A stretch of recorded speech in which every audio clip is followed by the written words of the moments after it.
Eu estou aqui representando meu pai, Carlos Dunga. Levanta a mão aí para o povo te ver.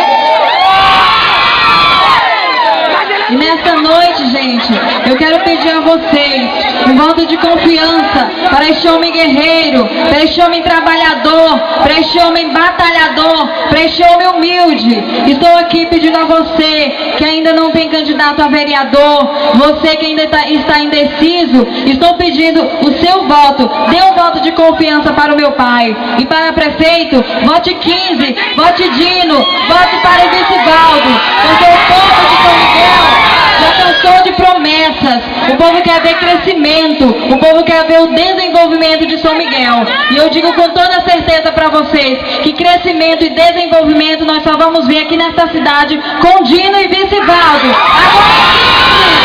Boa noite a todos.